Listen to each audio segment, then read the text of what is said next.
এরা হচ্ছে আলেম, এরা হচ্ছে জ্ঞানী।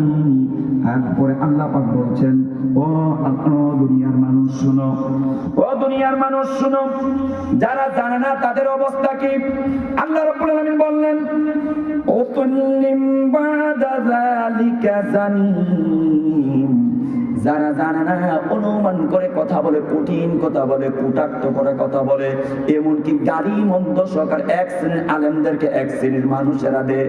যদিও মুসলমানের সন্তান, এরা মুসলমানের সন্তান হয়েও মুসলমানদের প্রধান নেতা মসজিদের ইমাম আলেম খতিবদেরকে গালি দেয়। আছে কি নাই?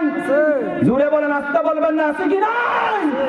আলেমদেরকে গালি দেয়, পিছনে সামনে দেখা গেছে গালি মারে, আবার আপনার কাছে বাস্তবে আসলে মধুর মতো কথা বলে। আছে কি নাই?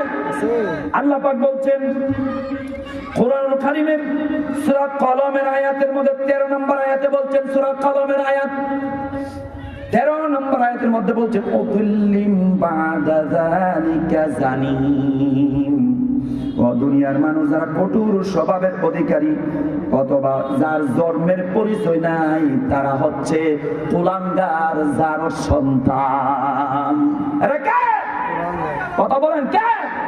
আমার দলিল। আমি যে বারবার বলছি, আমাদের 23 হাজার আলেম আছে, তাদের দলিল। এই দলিল পৃথিবীর কারোর দলিল নয়।